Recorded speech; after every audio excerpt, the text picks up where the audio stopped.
Hello everyone, I hope आप सभी लोग बहुत अच्छे होंगे और उतनी अच्छे तरीक़ों से आप लोग का पढ़ाई भी चल रहा होगा। इस वीडियो में हम लोग देखने वाले हैं आपके कक्षा 10वीं की साइंस की असाइनमेंट को नवंबर महीने का। ठीक है, ये असाइनमेंट आप इंग्लिश मीडियम वाले लोग के लिए है, तो इस बहुत अच्छे से क्या करना है, इसको देखना है और समझना है, फिर 20 आउट ऑफ 20 के लिए लिखना भी है। ठीक है, तो चलो देखते हैं, क्वेश्चंस को पहले समझ लेते हैं, फिर उसका क्या करना है, आंसर भी करना है हम लोग को, है ना। क्वेश्चन 1 बोल रहा है right the chemical name and formula of the following compounds. कुछ कंपाउंड्स दिए है, लाइक हमारे पास क्या क्या कंपाउंड है, baking soda, washing soda, plaster of Paris, bleaching powder. ठीक है, 4 कंपाउंड्स आप लोग के पास है। इन चारों कंपाउंड्स का आप लोग को केमिकल नेम एंड फॉर्मूला लिखना है।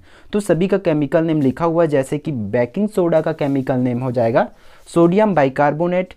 ठीक है, उसी तरह वॉशिंग सोडा का sodium carbonate, plaster of Paris का क्या लिखना है आप लोग को, कैल्शियम सल्फेट हेमीहाइड्रेट। ठीक है, ब्लीचिंग पाउडर का हो जाएगा chemical name calcium hypochlorite. Clear है, इसका फॉर्मूला ऑलरेडी ब्रैकेट में लिखा हुआ है, उसको आप लोग को बहुत ध्यान से लिख लेना है। ठीक है, क्वेश्चन नंबर 2 देखते हैं। क्वेश्चन नंबर 2 क्या बोल रहा है कि how are soap micelle formed, इसको डिस्क्राइब करना है। ठीक है, तो देखो सबसे पहले तो मेकल के बारे में सबसे पहले दिया गया है। ठीक है, comparatively the clean action of soap is due to micelle formation and emulsion formation. ठीक है, इनसाइड वाटर या unique orientation forms cluster of molecules. ठीक है, तो इसको कंप्लीटली आप लोग नोट कर लीजिए। ठीक, नीचे दिया हुआ है क्राफ्ट टेम्परेचर। तो इस क्राफ्ट टेम्परेचर क्या होता है, इसको डिफाइन किया गया है। ठीक है, या जो इस फॉर्मेशन के लिए जितना क्राफ्ट टेम्परेचर की आवश्यकता होती है उसको लिखा गया है, तो इसको आप लोग कंप्लीटली लिख सकते हैं। ठीक है, फिर अगला है मैकेनिज्म ऑफ मैकल फॉर्मेशन। तो सबसे पहले इसमें मैकेनिज्म क्या होगा, कैसे इसको करना है, पूरी बात की मेनली रोल इसी वाले पार्ट का है। ठीक है, फिर इसमें क्या करना पड़ेगा, आप लोग को एक डायग्राम बनाना है। इस वाले डायग्राम को आप लोग को कंप्लीटली ड्रॉ कर लेना है। ठीक है, ठीक, इस डायग्राम के बाद आप लोग को हम लोग क्या देखेंगे, क्वेश्चन नंबर 3 को। क्वेश्चन नंबर 3 क्या बोल रहा है, right any 4 different between atria and veins.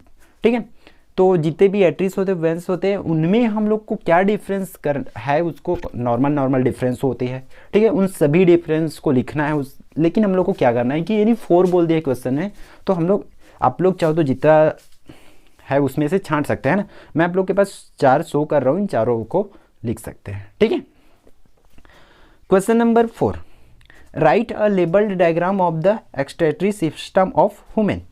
तो ये एक्सक्रीटरी सिस्टम के लिए हम लोग के इसके ओनली ऑन क्या करना है, हम लोग को डायग्राम शो करना है, डायग्राम दिखाना है। ठीक है, अपने आंसर शीट में।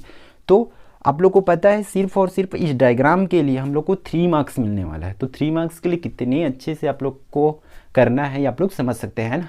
जितने अच्छा करोगे उतने का पूरे मार्क्स मिलेगा आप लोग को। डायग्राम बनाना है। ठीक है, इसमें बी दिया हुआ है, इसी इसका 4th का b, for which purpose pacemaker device is used for. जो पेस मेकर डिवाइस होता है उसको किस लिए यूज किया जाता है।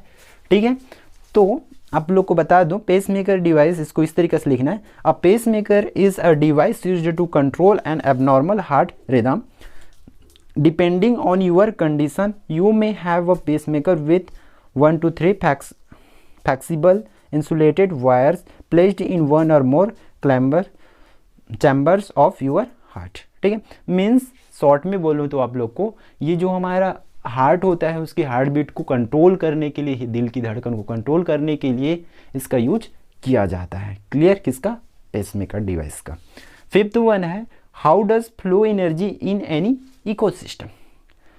इसको हम लोग को बताना है कि इकोसिस्टम में एनर्जी कैसे फ्लो होता है, उसको डिस्क्राइब करना है। इन यूर ओन वर्ड बोल दे, मतलब अपने वर्ड्स में हम लोग को इसको डिस्क्राइब करना है। ठीक है, तो इसका आंसर आप लोग इस तरीके से लिखेंगे, energy moves like the cycle of energy is based on the flow of energy through different trophic levels in a ecosystem. ठीक है, कंप्लीटली इसको नोट करेंगे फोटोसिंथेसिस तक।